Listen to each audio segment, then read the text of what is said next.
पांढरे क्लासेसमध्ये विद्यार्थ्यांनो तुमचं स्वागत आहे. मी पांढरे टीचर. आजचा आपला सब्जेक्ट आहे science 2 of standard 9 and the chapter is 7 energy flow in an ecosystem. आज आपण बघूया एनर्जी पिरॅमिड म्हणजे काय. त्यामध्ये फर्स्ट पॉईंट आहे ट्रॉफिक लेवल. ट्रॉफिक लेवल म्हणजे काय? Each level of the food chain is called a trophic level. A trophic level is the step at which the organism obtain its food in the chain. Traffic level म्हणजे काय? तर जी आहे इच level, इथं बघायचं, ही 4 level इथे दिलेले आहेत. Each level of the food chain म्हणजे ही फूड चेन आहे. फूड चेनची प्रत्येक जी लेवल आहे त्याला म्हणतात ट्रॉफिक लेवल. ओके, समजलंय? आणि ह्या ट्रॉफिक लेवलमध्ये काय असते? प्रत्येक स्टेप जी आहे, प्रत्येक step first, second, third, fourth, इथे ही फर्स्ट जी स्टेप दिलेली आहे ही काय प्रोड्युसरची आहे आणि इथून फर्स्ट ट्रॉफिक लेवल सुरू होते, second and third. Trophic level is the step at which the organism often its food in the chain. यांच्यामध्ये ऑर्गॅनिझम त्यांचे फूड हे ऑफ्टेन करत राहतात प्रत्येक ट्रॉफिक लेवलमध्ये. आज आपण बघूया पुढचा पॉईंट जो आहे. तर फर्स्ट ट्रॉपिक लेवल जी आहे यांच्यामध्ये ती फर्स्ट ट्रॉपिक लेवल जी आहे हर्बिवोरसची आहे. ओके, आणि हर्बिवोरस नंतर सेकंड ट्रॉपिक लेवल जी आहे ती कोणती आहे? कार्निवोरस आहे. कार्निवोरस. आणि ती थर्ड ट्रॉपिक लेवल आहे किंवा ॲपेक्स ट्रॉपिक जी लेवल आहे ती आहे ओमनिवोरस. तर हर्बिवोरस म्हणजे काय? तर हर्बिवोरस म्हणजे असे ॲनिमल्स जे की गोट आणि रॅबिट जे डायरेक्ट प्रोड्युसर्सवर जगतात. प्रोड्युसर्स इथे कोण आहेत? प्लांट्स. तर प्लांट्सवरती डायरेक्ट जगतात, तर ते असतात हर्बिवोरस. इन मराठी त्याला म्हणतात शाकाहारी. नंतर सेकंड ट्रॉपिक लेवल जी आहे ती कार्निवोरस म्हणजे मांसाहारी, जे की कार्निवोरस हर्बिवोरसवर जगतात आणि ते आहेत लायन, टायगर वगैरे. आणि नंतर ओमनिवोरस म्हणजे काय? जे शाकाहारी पण आहे आणि मांसाहारी पण आहे, जसं की ह्युमन बिंग. तर अशा प्रकारे ह्या ट्रॉपिक लेवलमध्ये ही एनर्जी आहे ती कुठून मिळत असते? ती प्लॅन्ट्सकडून मिळत असते. आणि ती प्लॅन्ट्स ही एनर्जी कुठून घेतात? सनकडून घेतात आणि ती असते 100%. ओके, तर 100% एनर्जी लेवल ही प्रोड्युसर्समध्ये असते. Okay, then the amount of matter and energy gradually decreases from producers to consumers. Consumers म्हणजे खाणारे. तर जी अमाऊंट किंवा मॅटर जे असतं, मॅटर म्हणजे काय? शेवटी जे फूड आहे ते. तर हे मॅटर हळूहळू इथं काय होत जातं? कमी होत जातं. म्हणून पिरॅमिड असं काय तर टॉप मोस्ट लेवलला तो थोडासा टोकदार इथे असा येतो, म्हणजे एनर्जी लेवल ही कमी होत जाते आणि त्यातलं मॅटर पण कमी होत जातं. ओके, आणि कुठून कमी होते ते? फ्रॉम प्रोड्युसर्स प्लांट्सपासून तर कन्झ्युमर्स म्हणजे खाणाऱ्यापर्यंत ते मॅटर कमी कमी होत जातं. ओके, आता बघूया आपण. जे प्रोड्युसर्स असतात ते 100% सन एनर्जी घेतात, म्हणजे एनर्जी लेवल किती आहे? 100%. नंतर या प्रोड्युसर्स कोण जगत आहे? हर्बिवोरस. पण ह्या हर्बिवोरसला संपूर्णपणे जी सनकडून मिळालेली एनर्जी पूर्णपणे मिळत नाही त्यांना. तर त्यांची 50% एनर्जी ही ते जसं मूवमेंट करतात, इकडे तिकडे फिरतात वगैरे, तर त्यांची 50% एनर्जी काय होते? वेस्ट होते. आणि त्यांना फक्त किती मिळते एनर्जी? ह्यामधून 50% एनर्जी त्यांच्यापर्यंत येते. आता ह्या हर्बिवोरसवर कोण जगतात आहे? कार्निवोरस. कार्निवोरसला यांच्यातून पूर्ण एनर्जी मिळत नाही. ती किती मिळते? 25%. आणि नंतर कार्निवोरस नंतर जे ओमनिवोरस आहे, जे दोघांवर जगतात, त्यांना देखील त्याच्यापेक्षा हाफ एनर्जी मिळते, म्हणजे 12.5 अशा प्रकारे आपण इथे लिहिलेली आहे. तर म्हणजे एनर्जी ही लेवल किंवा फूड पण काय होत जातं? हळूहळू हे कमी होत जातं जेव्हा जी फूड चेन आहे ती प्रोड्युसरपासून तर लास्ट थर्ड ट्रॉपिक लेवलपर्यंत जाते ते, किंवा कोणतेही लास्ट जी असेल ट्रॉपिक लेवल तिथपर्यंत जाताना हळूहळू प्रोड्युसर्सपासून एनर्जी लेवल आणि मॅटर हे कमी कमी होत जातं आहे. ओके, आता आपण बघूया एनर्जी पिरॅमिड म्हणजे काय. तर एनर्जी पिरॅमिड सेकंड फिगर इथं बघायचे. Is the diagrammatic representation showing how the energy travel up in a food chain through different trophic level. म्हणजे हे काय? डायग्रामॅटिक रिप्रेझेंटेशन काय रिप्रेझेंट करते? की एनर्जी जी ट्रॅव्हल होते, ही डिफरंट फूड चेनपर्यंत, म्हणजे फायटोप्लॅन्क्टनपासून zooplankton, then fishes, then human. तर ही झाली एक प्रकारची फूड चेन, अन्न साखळीच आहे. फायटोप्लॅन्क्टन ही जी आता ॲक्वॅटिक इकोसिस्टीम आहे, ही आपण पहिली घेतली ती कुठली होती? That is on the land, जमिनीवरची टेरेस्ट्रियल. आता ही जी आपण घेतोय ती पाण्यातली घेतोय, ॲक्वॅटिकमधली. तर यांच्यामध्ये फायटोप्लॅन्क्टन्स आहे, म्हणजे जे वॉटरमध्ये असणारे जे काही सूक्ष्म ऑर्गॅनिझम्स आहेत त्यांना म्हणतात फायटोप्लॅन्क्टन्स. ओके. तर यांच्यावर कोण जगतात? आहे झू प्लॅन्क्टन्स.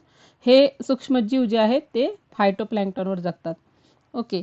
म्हणजे यांच्यामध्ये काय होते की एनर्जी ट्रॉपिक जी एनर्जी लेवल आहे, जी एनर्जी ट्रॅव्हल जी होते ती कशी होते? डिफरंट ट्रॉपिक लेवलमधून ती ट्रॅव्हल होत राहते, म्हणजे डिफरंट फूड चेनमधून ती एनर्जी ट्रॅव्हल होत राहते. आता ह्यानी जी एनर्जी मिळवली ती किती आहे? दॅट इज 10,000 किलो कॅलरी एवढी एनर्जी फायटोप्लॅन्क्टनला मिळालेली आहे. आणि शेवटी ही पाण्यामध्ये एनर्जी यांना कुठून मिळाली? तर ती सनलाईट, म्हणजे सनलाईट हे देखील पाण्यामध्ये पेनेट्रेट होतात आणि त्यांना एनर्जी मिळाली सनलाईटकडून. ओके.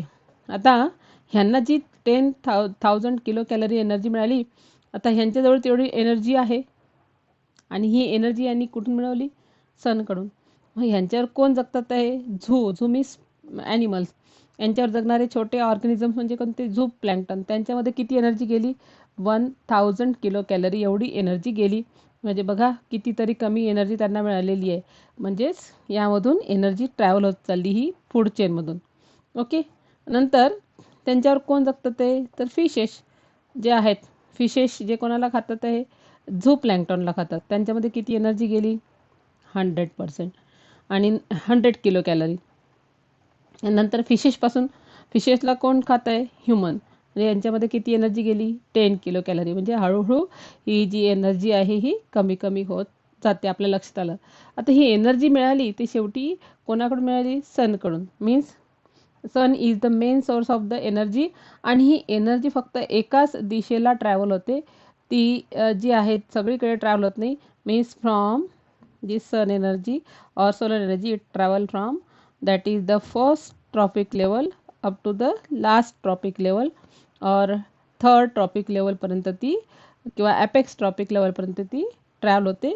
एकाच दिशेने ती ट्रॅव्हल होते, म्हणजे अशा प्रकारे ती परत सर्क्युलेट नाही होत, पुन्हा पुन्हा नाही मिळत. म्हणजेच ती फक्त काय? That is the unidirectional energy flow in the food chain is the unidirectional. Okay.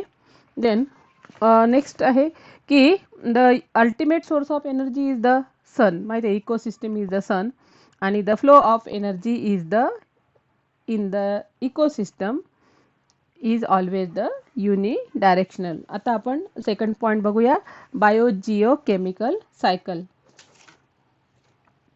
बघूया आपण बायोजिओ केमिकल सायकल्स. तर ही जी सायकल आहे ही द फ्लो ऑफ न्यूट्रिएंट्सची आहे. म्हणजे आता आपण जी सायकल पाहिली होती ती कोणती होती? ती फक्त किंवा जे फूड चेन पाहिली ती कोणती होती? That is the energy transfer व्हायची. पण आता जो आहे फ्लो ऑफ न्यूट्रिएंट्स, म्हणजे याच्यापूर्वी जो पहिला एनर्जी पिरियडमध्ये ती एनर्जी ट्रान्सफर व्हायची एका ट्रॉपिक लेवलपासून तर दुसऱ्या ट्रॉपिकपर्यंत, दुसऱ्यापासून तिसऱ्यापर्यंत. पण आता जे आपण बघतोय बायोजिओ केमिकल सायकल, त्यांच्यामध्ये न्यूट्रिएंट हे जे आहेत ते काय होतात? ते सर्क्युलेट होतात. बघूया आपण बायोजिओ केमिकल सायकल्स.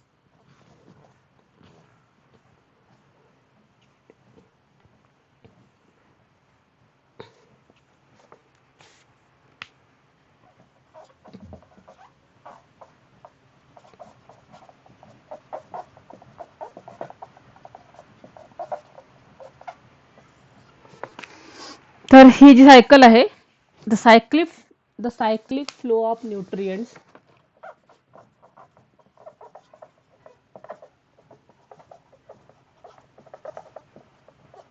न्यूट्रिएंट्स म्हणजे पोषक द्रव्ये within an ecosystem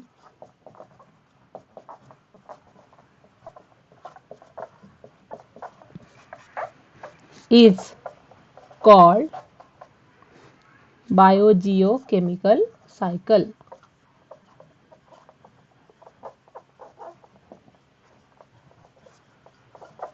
the cyclic flow of nutrients. जे न्यूट्रिएंट्स आहेत ते सायक्लिक फ्लो होतात, एनर्जी फक्त युनिडायरेक्शनल आहे. तर जे न्यूट्रिएंट्स असतात, पोषक द्रव्ये, ते सर्व इकोसिस्टीममध्ये, इकोसिस्टीम कोणती पण घ्या, टेरेस्ट्रियल घ्या, टेरेस्ट्रियल जमिनीवर राहणारे सजीव त्यांची इकोसिस्टीम आपण एक्झाम्पल म्हणून घेऊ शकतो. आपण पाण्यातली इकोसिस्टीम घेऊ शकतो, ज्यामध्ये सगळ्या प्रकारचे जलचर आहेत, सगळ्या प्रकारच्या वनस्पती आहेत, त्यांच्यामध्ये असणारी एक पर्यावरण संस्था, याला आपण म्हणतोय काय, दॅट इज द इकोसिस्टीम. आणि त्यांच्यामध्ये न्यूट्रिएंट्स, कारण प्रत्येक सजीव हा दुसऱ्या सजीवावर जगत असतो, म्हणजे एका ट्रॉपिक लेवलकडून दुसऱ्या ट्रॉपिक लेवलमध्ये काय होत राहतात, त्यांचे पोषक द्रव्ये हे फ्लो होत राहतात, ते एकमेकांवर जगतात, त्यांचं फूड घेतात, त्या फूडमधील पोषक द्रव्ये हे सतत फ्लो होत राहतात आणि ते सायक्लिक फ्लो होतात, त्याला म्हणतात that is the it is called as the biogeochemical cycle. बायोचा अर्थ आहे लिव्हिंग आणि जिओ म्हणजे काय, पृथ्वी, म्हणजेच या पृथ्वीवरच ही सायकल पूर्ण होत असते आणि ती सजीवांच्या मदतीने पूर्ण होत असते. ओके, आपण बघूया बायोजिओ सायकलमध्ये. तर biogeo cycle cycles provide different types of nutrients to all living organism for their growth and development. म्हणजे ह्या बायोजिओ सायकलमध्ये काय होते की सगळे जेवढे काही लिव्हिंग ऑर्गॅनिझम्स आहेत, तर त्यांच्या ग्रोथ आणि डेव्हलपमेंटसाठी, ग्रोथ अँड डेव्हलपमेंट साठी सर्व प्रकारचे न्यूट्रिएंट्स हे सर्व लिव्हिंग ऑर्गॅनिझमला मिळतच राहतात आणि त्यामुळे त्यांची अशी योग्य अशी सुयोग्य अशी त्यांची वाढ होत राहते. तर nutrients are that are necessary for the growth and development of organisms are continuously transfer from abiotic to biotic factors. आता हे न्यूट्रिएंट्स कुठून फ्लो होतात, abiotic to biotic factors. Nutrients कुठे असतात, जमिनीमध्ये समजा, मग ते अबायोटिक झाले. त्यामध्ये आपण बघूया की एखादं एक्झाम्पल घेऊ न्यूट्रिएंटचं, जसं की लोह, त्याला आपण म्हणतो आयर्न, कॅल्शियम, फॉस्फरस. तर हे सर्व जे न्यूट्रिएंट्स आहेत ते अबायोटिक आहेत. तर अबायोटिक टू बायोटिकमध्ये जातात, म्हणजे सजीव त्यांच्याद्वारे, जसं जमिनीमध्ये समजा लोह आहे, समजा ही अर्थ आहे, त्याच्यामध्ये काय लोह आहे आणि ह्या वर काय असतात, प्लॅन्ट्स. आता प्लॅन्ट्स त्यांच्या रूटद्वारे काय ॲब्झॉर्व करतात, आयर्न किंवा लोह जमिनीतले ॲब्झॉर्व करतात, म्हणजे हे काय झालं, अबायोटिक फॅक्टर्स. आणि झाड काय झालं, हे बायोटिक म्हणजे सजीव. म्हणजे न्यूट्रिएंट कसे फ्लो होतात, from abiotic to biotic factors. आणि नंतर यावर जगणारे जे असतात आपल्यासारखे सजीव, नंतर त्यांची डेथ होते आणि डेथ झाल्यावर परत ते न्यूट्रिएंट आपल्या बॉडीत आलेलं, हे जे आयर्न आहे, लो आहे, ते आपल्या बॉडीत आलं, परत आपली डेथ होते आणि डेथ झाल्यावर परत आपली बॉडी गाडल्या जाईल, इथे जमिनीमध्ये पुरल्या जाईल, म्हणजे परत आपल्या बॉडीतले न्यूट्रिएंट कुठं जाईल, ते अर्थमध्ये. म्हणजे हे अशा प्रकारे ही बायो म्हणजे लिव्हिंग, यामध्ये कोण आलं आहे, लिव्हिंग थिंग, आणि ही काय जिओ. आणि बायोजिओ सायकल कंप्लीट ही लिव्हिंग ऑर्गॅनिझमच्या द्वारेच कंप्लीट होते. लिव्हिंग ऑर्गॅनिझमशिवाय ती सायकल ही पूर्ण होत नसते. म्हणून हा जो फ्लो आहे हा कसा आहे, सायक्लिक आहे. ओके, पॉईंट समजला तुम्हाला. आणि प्रत्येक ट्रॉपिक लेवलला फूड चेनचा आपण विचार केला तर प्रत्येक ट्रॉपिक लेवलला हे डिकम्पोजर्स असतातच. म्हणजे समजा फर्स्ट ट्रॉपिक लेवलला सजीवांची डेथ झाली तर तिथे डिकम्पोजर्स आहेत, जे त्याला मृतोपजीवी म्हणतात. कुचक्या सडक्या पदार्थावर जगणारे जे असतात त्याला डिकम्पोजर्स म्हणतात, किंवा मृतवर जगणारे. म्हणजे इथे समजा फर्स्ट ट्रॉपिक लेवलला जर कोणाची डेथ झाली असेल तिथे डिकम्पोजर्स आहेत. सेकंड ट्रॉपिकला डेथ झाली, इथे पण डिकम्पोजर्स आहेत. थर्ड ट्रॉपिक लेवलला डेथ झाली, प्रत्येक ठिकाणी डिकम्पोजर्सनी आपली आपली जागा व्यापलेली आहे. कशामध्ये, फूड चेनमध्ये. ओके, तर इथे पण काय होतं, बायोजिओ सायकल कंप्लीट होताना डेथ झाल्यावर इथे पण काय असतात, डिकम्पोजर्स असतात. आणि डिकम्पोजर्स काय करतात, डेड बॉडीला डिकम्पोज करतात. हे करताना न्यूट्रिएंट्स परत कुठं जातात, ते पुन्हा अर्थमध्ये पुन्हा समाविष्ट होऊन जातात. जशा प्रकारे biogeo cycle he with the help of earth and living thing he complete होत राहते. Biogeo chemical cycle operate through the medium of biosphere. आता हे मीडियम कोणतं आहे, तर बायोस्पियर आहे. बायोस्पियर म्हणजे काय, बायो म्हणजे लिव्हिंग आणि स्पियर म्हणजे काय, त्यामध्ये असणारे जे असतात लेयर्स. तर बायोजिओ केमिकल सायकल जी आहे ती वेगवेगळ्या मीडियममधून ती ऑपरेट होत राहते. Operate to the medium of the biosphere which is form by the lithosphere, hydrosphere and atmosphere. आता हे बायो म्हणजे काय, सजीव कुठे कुठे आहेत. आता समजा सांगितलं की अर्थ, आणि इथे जी सायकल आहे ती सजीवांच्या द्वारे पूर्ण होतं. सजीव इथे लिव्हिंग थिंग जो आहे, आणि सजीव म्हणजेच काय, बायो. पण हा बायो हा सजीव कुठे कुठे राहतो पृथ्वीवर, तर हा सजीव पृथ्वीवर कुठे राहतो, तो पाण्यामध्ये पण सजीव आहे, जसं की जलचर म्हणजे पाण्यामध्ये, वॉटरमध्ये पण काय, बायोस्फिअर आहे. ओके. त्या वॉटर, पाण्याची जे अर्थवर जे वॉटर आहे त्याला म्हणतात hydrosphere. It is called as the hydrosphere. आणि जमीन सुद्धा आहे, म्हणजे that is the hard soil सुद्धा आहे. सॉइल जो भाग आहे किंवा रॉक्स, याला म्हणतात दॅट इज द लिथोस्फिअर. आणि दॅट इज द लँड, म्हणजे लँडवर सुद्धा काय आहेत, सजीव आहेत. हायड्रोस्फिअर म्हणजे पाण्यात पण काय आहेत, सजीव आहेत. नंतर ॲटमॉस्फिअर, एअर घेऊ आपण. एअरमध्ये पण काय आहेत, ॲटमॉस्फिअर. आणि ॲटमॉस्फिअरमध्ये पण काय आहेत, लिव्हिंग थिंग्स आहेत. म्हणजे लिव्हिंग थिंग कुठे कुठे आहेत, ॲटमॉस्फिअरला पण लिव्हिंग थिंग आहे, लिथोस्फिअरला, हायड्रोस्फिअर. म्हणजेच यामध्ये बायो, जिओ, केमिकल. आता इथे जिओ आलाच, हा अर्थ आलीच, म्हणजे बायो, दिस बायो, इथं मध्ये असणारे बायो, इथे असणारे बायो, सजीव, यामध्ये असणारे सजीव, आणि आणि ती सायकल ज्याद्वारे चालते ती जिओ, म्हणजे ही अर्थ. ओके. हे इथे असणारे सजीव, लिव्हिंग थिंग, तिघांमध्ये असणारे, that is the living thing. म्हणून biogeochemical cycle operate through the medium of biosphere, operate through the medium of biosphere. पाण्यामधले बायोस्फिअर इथले आणि इथले पण. तर operate through the biosphere which is form by the lithosphere, hydrosphere and the atmosphere. Okay. The recycling of chemical, geological and biological source of nutrients is a complex process and is completely depend upon the transfer of level in the ecosystem. आता हे जे chemicals म्हणजे nutrients आहे, जे काही प्लॅन्टनी absorb केले जमिनीतून nutrients, की सांगितलं मी आता, आयर्न, कॅल्शियम, फॉस्फरस, जे काही केमिकल्स आहेत किंवा न्यूट्रिएंट्स आहेत, तर जी केमिकलचं रिसायकलिंग आहे, पुन्हा पुन्हा अर्थवर जाणे, परत लिव्हिंगमध्ये येणे, रिसायकलिंग. तर of chemical, geological and biological sources of nutrients is a complex process. ह्या सगळ्या प्रोसेस कॉम्प्लेक्स आहे बरं का.